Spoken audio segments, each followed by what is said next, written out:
This is the story of Oki Al-Kite. Al was one of the nicest guys you could ever meet.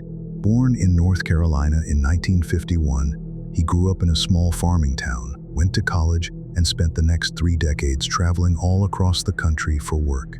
He was an accountant, the kind of guy who was always early, always reliable, always willing to help. By 1998, Al had landed in Aurora, Colorado, just east of Denver. From golfing to hiking, biking to skiing, he was an outdoors guy. He bought a 2-story townhouse on South Helena Street and started building his life there. He was just a normal, good-hearted man who worked hard, spent his weekends outside, and smiled at everyone he met. His co-workers at his engineering firm called him warm and dependable. By early 2004, things in Al's life were actually going pretty well. He had a steady job at Carter Douglas, a consulting firm in Denver. He had a new girlfriend named Linda Angelopoulos, and the two of them were getting closer every week. There was just one small thing on his mind: his basement. Al's townhouse had a finished basement with a bedroom, a bathroom, and a little family room. For years, he had rented it out to help pay the mortgage, but his last tenant had just moved out. So, in May of 2004, Al put out a rental ad. He posted it at the local library near the University of Colorado Medical School, and within days, a man answered the ad. This man said his name was Robert Cooper. He told Al he had just moved from the East Coast and was working for Wells Fargo. He was staying with his sister temporarily, he said, and needed a place of his own fast. Al showed him the basement. Robert Cooper looked around, asked a few questions, and seemed interested. Now, Al's girlfriend Linda happened to stop by that same evening. She knocked on the door, came inside, and before she could head downstairs to meet this potential tenant, she had to use the bathroom.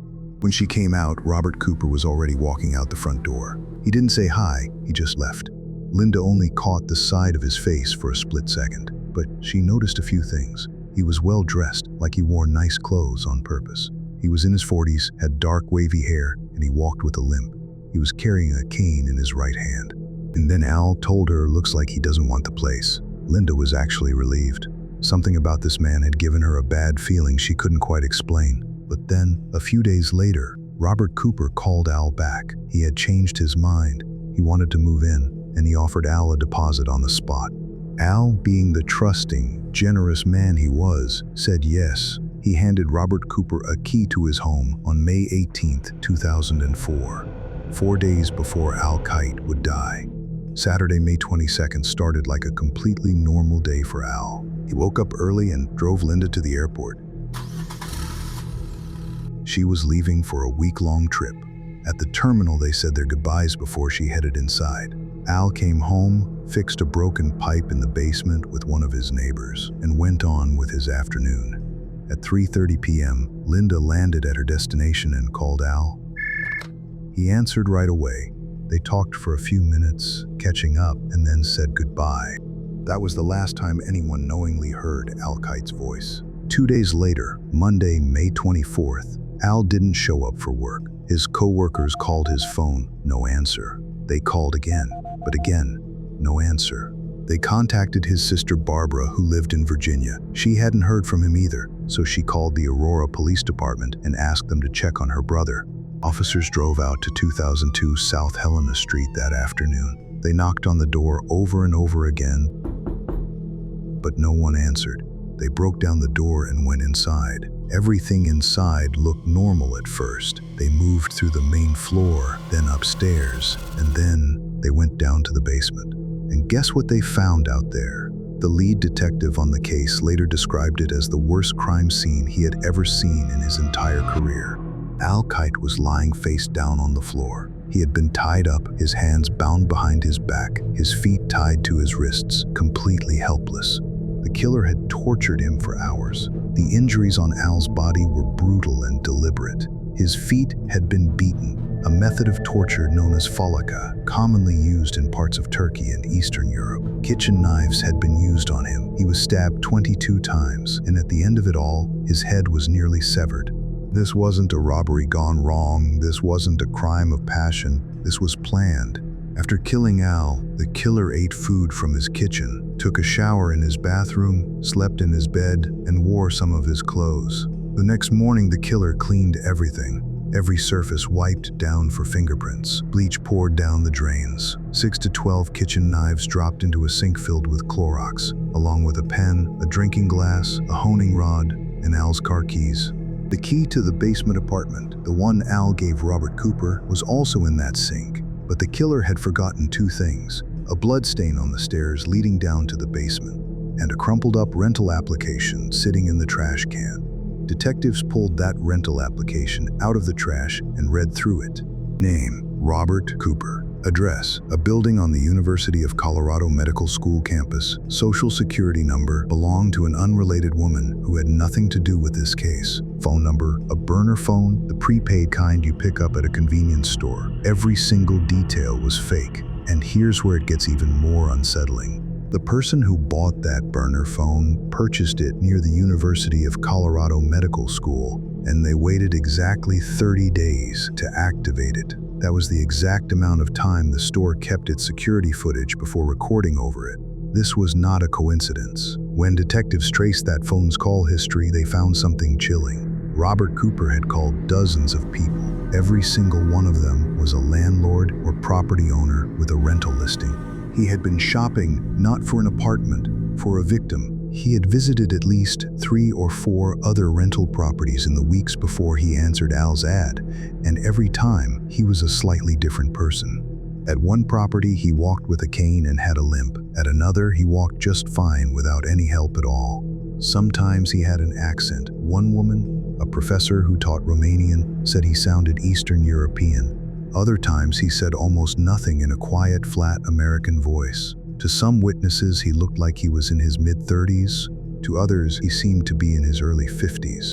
One older woman said he creeped her out the moment he walked in. She said he barely spoke. He just moved slowly through her home, examining every window, every door, studying the layout like he was memorizing it. She asked him to leave. After the murder, the killer took Al's truck, and on the night of May 22nd, while Al was already dead in his own basement, Robert Cooper drove that truck to a nearby Wells Fargo ATM. He withdrew exactly $1,000. Al had far more than that in his account. The killer had access to all of it, all weekend, but he took just $1,000 and stopped. The ATM had a camera, so the police pulled out footage from the ATM. The killer was wearing a ski mask. Only a small portion of his face was visible, his eyes, the bridge of a long nose, a little bit of his cheeks. He was also wearing gloves. After the withdrawal, he drove Al's truck to a street about a block and a half away from the house, parked it there, walked back, threw the truck keys into the sink of bleach, and disappeared. He also took Al's cell phone and his own burner phone and abandoned both of them in a part of Denver known for its homeless population. He knew those phones would get picked up and used by strangers, making them impossible to trace back to him. Every single move was calculated.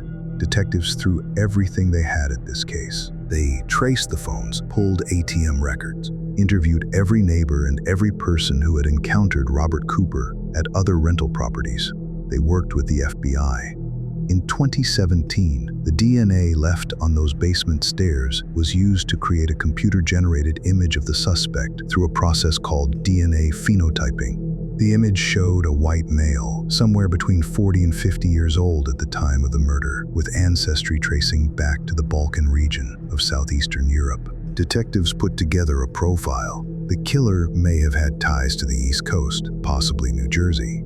He was likely familiar with the University of Colorado Medical School. He dressed professionally, and investigators even theorized he may have at some point tried and failed to become a police officer. The mind games, the deliberate misdirection, the deep understanding of how investigations work, all of it pointed to someone who knew exactly how law enforcement thought. And most chilling of all, detectives believed this was probably not his first time.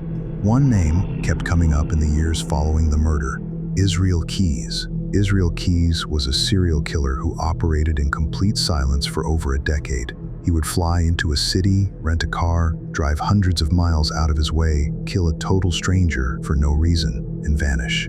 He used burner phones, he paid cash for everything, he wore disguises, he had no consistent victim type, no pattern, no identifiable motive. Just a cold, calculated obsession with committing violence against people who never saw him coming.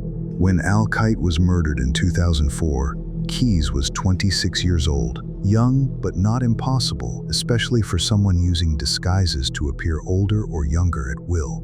Several people who have studied the ATM footage have noted a striking resemblance between the man in the ski mask and known photos of Keyes.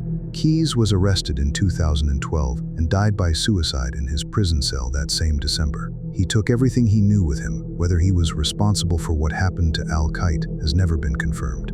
As of today, the murder of Oki Al-Qaeda remains unsolved. The Aurora Police Department and the FBI are still actively working the case. They are using genetic genealogy testing, the same technology that helped identify the Golden State Killer, to try to build a family tree from the DNA recovered at the scene.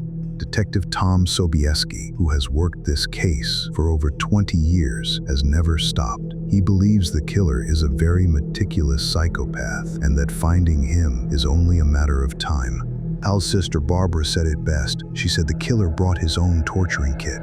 He knew he had all the time in the world, and that is what makes this case so haunting. Not just the horror of what happened to Al, but the cold, deliberate certainty behind every single decision the killer made. Al-Qaeda was 53 years old. He loved the mountains, he loved golf, and most of all, he loved people. And tragically, that kindness is exactly what made him a target.